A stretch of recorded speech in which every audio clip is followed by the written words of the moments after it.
மக்களே, டிவிகே தலைவர் விஜய் அவர்கள் இன்னைக்கு ராத்திரிக்குள்ளே கைது செய்யப்படலாம் அப்படின்ற மாதிரியான ஒரு சில பேச்சுக்கள் போயிட்டுருக்கு. நேற்றே சொன்னாங்க, அநேகமாக 2 நாள் கைது பண்ணிடுவாங்க அப்படின்னாங்க. ஸோ இன்றைக்கி இல்லை அப்படின்னாலுமே 1 ஆர் 2 டேஸில் கம்பல்சரி பார்த்தீங்கன்னா, அவர் ஜஸ்ட் ஃபார் ஃபார்மாலிட்டிஸ்க்காச்சும் அவரை கைது பண்ணிட்டு போகிறதுக்கான வாய்ப்புகள் ரொம்பவே அதிகமாக இருக்குது அப்படின்ற மாதிரியான ஒரு சில விஷயங்கள் பரவலாக பேசப்படுது. என்ன காரணம் அப்படின்னா, நான் உங்களுக்கு சொல்ல தேவையில்ல. கரூரில் நடந்த அந்த மாநாட்டில், அந்த கூட்டத்தில் கிட்டத்தட்ட 41 பேர் இறந்து போனாங்க. ஸோ அந்த 41 பேருடைய இறப்புக்கு காரணமாக இருக்கக்கூடிய மிக முக்கியமான ஒரு நபர் அப்படின்னா, அது நம்முடைய விஜய் அவர்கள் தான்.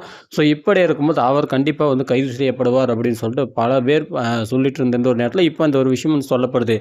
இப்படி இருக்கும்போது ஸோ இந்த கைது நான் நடவடிக்கை எடுக்க போகிறாங்க டிஎம்கே சைடில், அதாவது தமிழக அரசு சைடில்ன்றப்ப ஸோ இவங்க முன்னெச்சரிக்கையாக ஒரு சில விஷயங்களை பண்ணியிருக்காங்களாம். அதுலேயும் குறிப்பிட்டு சொல்லணும் அப்படின்னா, கட்சியில் மிக முக்கியமான ஒரு பொறுப்பில் இருக்கக்கூடிய நபர் தான் ஆதவ் அர்ஜுனா அவர்கள். இவர் டெல்லியை நோக்கி பயணப்பட்டிருக்காரு. ஸோ அங்கே இந்த கூட்டத்தில் என்னென்ன அசம்பாவிதங்கள் நடந்தது, என்னென்ன இங்கே எங்களுக்கு எதிரான விஷயங்கள் நடந்தது அப்படின்னு சொல்லிட்டு அந்த வீடியோ ஃபுட்டேஜ், ஃபோட்டோஸ் அப்படின்னு சொல்லிட்டு இந்த மாதிரியான ஆதாரங்களை எடுத்துகிட்டு போயிட்டு டெல்லியில் இருக்கக்கூடிய ஒரு குறிப்பிட்ட தலைவரை மீட் பண்ண போயிருக்கிறதாகவும் ஒரு தகவல் சொல்லப்படுது.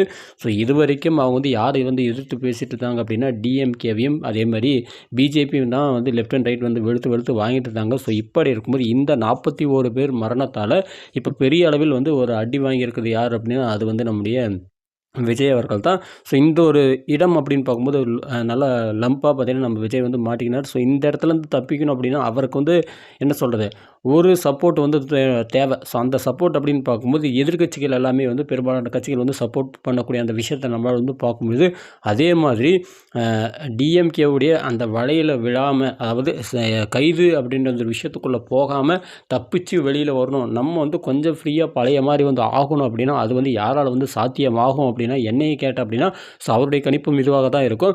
ஸோ பிஜேபி பக்கம் கொஞ்சம் போகணும் அப்படின்னா அவங்க நம்மளுக்கு சப்போர்ட் பண்ணுவாங்க அப்படின்ற அந்த ஒரு மைண்ட் செட் கூட வந்திருக்கலாம், மைண்ட் தாட் கூட வந்திருக்கலாம். ஸோ அவங்க கூட போகிறாங்க அப்படின்றப்போ ஸோ அவங்க ஒரு சில ரூல்ஸ் அண்ட் ரெகுலேஷன்ஸ் வைக்கலாம். நீங்கள் இந்த மாதிரி நமக்கு கூட வந்தோம் அப்படின்ற மாதிரி ஒரு சில விஷயம் சொல்கிறதுக்கான வாய்ப்புகள் ரொம்ப ரொம்ப அதிகமாக இருக்குது. ஏன் அப்படி சொல்கிறேன் அப்படின்னா, மிகப்பெரிய ஒரு விஷயம் நடந்திருக்கு, மிகப்பெரிய ஒரு டெத் நடந்திருக்கு, 41 பேர் இறந்துட்டாங்க அப்படின்றப்போ ஸோ அந்த இடத்துல அடுத்த ஒரு 1/2 அன் ஹவர் 1 ஹவருக்குள்ளே பார்த்தீங்கன்னா இந்தியா முழுக்கவே நியூஸ் பரவுது. நம்ம மோடி அவர்கள்லாம் பார்த்தீங்கன்னா நைட்டோட நைட்டாக இரங்கல் செய்தியை அனௌன்ஸ் பண்ணிவிட்டு அந்த அமௌண்ட்டையும் பார்த்தீங்கன்னா நம்ம உதவித்தொகை மாதிரி பார்த்தீங்கன்னா ஒரு 2 லட்சம் ரூபாய் பார்த்தீங்கன்னா இறந்தவங்க குடும்பத்துக்கு கொடுத்தாரு. இந்த மாதிரி ஒரு சில விஷயங்களை பார்த்தீங்கன்னா மோடி அவர்களும் பண்ணார். ஸோ இந்த இடத்துல நம்மளால் புரிஞ்சிக்க முடியுது. ஸோ இங்கே பிஜேபி விஜயை எதிர்பார்க்குறாங்க. ஆனால் இந்த இடத்துல டிஎம்கே டேரெக்டாக பார்த்தீங்கன்னா விஜயை முடிச்சு கட்ட முடியும். அவங்க நினச்சாங்க அப்படின்னா முடிச்சு கட்டுறதுனா முடிச்சே கட்டுறது கிடையாது.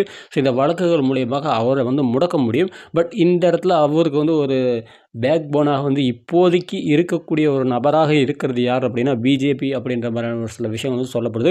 பிஜேபி அவங்க கொஞ்சம் சப்போர்ட் பண்ணலை அப்படின்னா கண்டிப்பாக இந்நேரம் அவர் சிறைக்கே போயிருப்பார். இல்லை அப்படின்னா இன்னும் அவர் மீது நேரடியான வழக்குகள் அப்படின்றது நிறையவே வந்திருக்கும். ஸோ இப்போ அவர் மேலே இது வரைக்கும் நேரடியான வழக்குகள் இல்லை. அவர் கட்சியில் இருக்கக்கூடிய நபர்கள் மீது வழக்குகள் வருதே தவிர இவர் மேலே நேரடியான வழக்குகள் இது வரைக்கும் எதுவும் விழலை அப்படின்னா ஸோ அதுக்கு மிக முக்கிய காரணம் யார் அப்படின்னா அவருக்கு பேக் போனாக இருக்கக்கூடிய அந்த கட்சி. ஸோ இன்றைக்கி அவங்க அவங்கள நாடி போயிருக்கிறனால ஸோ அந்த இடத்துல ஒரு பாசிட்டிவ் சிக்னல், ஒரு நாங்கள் இந்த மாதிரி சொல்கிறப்பா, நீ இந்த மாதிரி பண்ணுப்பா, எங்கள் கூட வந்துருப்பா அப்படின்னு சொன்னாலுமே அதை ஏற்றுக்கிட்டாருன்னா கொஞ்சம் எஸ்கேப் ஆகிறதுக்கான வாய்ப்புகள் கொஞ்சம் இருக்கிற மாதிரி தான் எனக்கு தோணுது. பட் என்ன நடக்க போகுதுன்னு சொல்லிட்டு நம்மளாலும் சொல்ல முடியாது.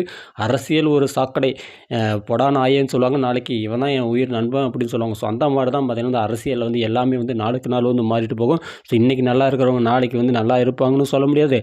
இன்றைக்கி மோதிக்கிறவங்க நாளைக்கு ஒன்று சேர மாட்டாங்கன்னு சொல்ல முடியாது. ஸோ அந்த மாதிரி தான் அரசியல் போகும். அரசியல் எது வேண்டுமானாலும் நடக்கும். ஸோ அதை வச்சு பார்க்கும்போது கண்டிப்பாக ஏதாவது ஒரு சம்பவம் நடக்க தான் போகுது. கண்டிப்பாக அது எந்த மாதிரியான ஒரு புரட்சியை ஏற்படுத்த போகுது அப்படின்னு சொல்லிட்டு நம்ம எல்லோரும் பொறுத்திருந்து தான் பார்க்கணும். அதேமாதிரி கைது அப்படின்ற ஒரு வார்த்தையை கேள்விப்படுறேன். பட் எனக்கு தெரிஞ்சு இந்த இறப்புக்கு காரணம் யாராக இருக்கா அப்படின்னா 2 பேர். ஒன்று பார்த்தீங்கன்னா விஜய், இன்னொன்று பார்த்தீங்கன்னா தமிழக அரசு. ஸோ இந்த 2 பேரும் தான் காரணம்.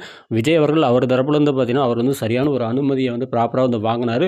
பட் அந்த இடத்துல அவர் க்ரௌடு வருதுன்றப்போ ஸோ அந்த இடத்துல கரெக்டாக மேனேஜ் பண்ண வேண்டியது யாருடைய பொறுப்பு அப்படின்னா அது தமிழக அரசுடைய பொறுப்பு, உளவுத்துறையுடைய பொறுப்பு.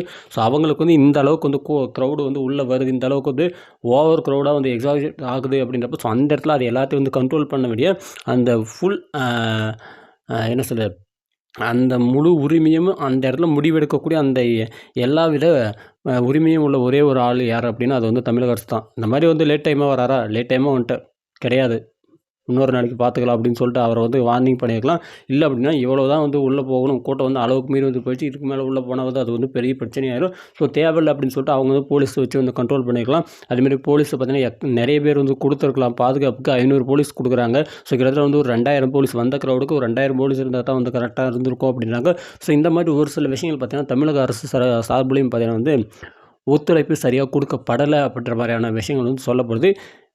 பட் என்ன இருந்தாலுமே வந்து இதுக்கு காரணம் யார் அப்படின்னா, 2 பக்கமும் வந்து இருக்கிறனால, ஒருத்தர் மட்டும் வந்து நம்ம வந்து குற்றவாளி அப்படின்னு சொல்லிட்டு நம்மளால வந்து சொல்ல முடியாது. ஸோ இந்த இடத்துல விஜய் தான் வந்து குற்றவாளி. அவரால தான் வந்து இவ்வளோ பேர் கூட்டம் கூடுனாங்க அப்படின்னு சொல்ல முடியாது. இவ்வளோ பேர் வருவாங்க. இவர் வந்து மிகப்பெரிய ஒரு நடிகர். ஸோ இதுக்கு முன்னாடி வந்து இவ்வளோ கூட்டம் வந்திருக்கு.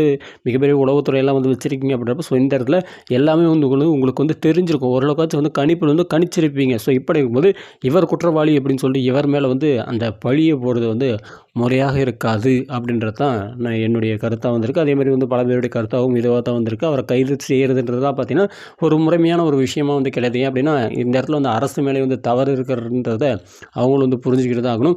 பார்க்கலாம் என்ன நடக்க போகுது அப்படின்னு சொல்லி.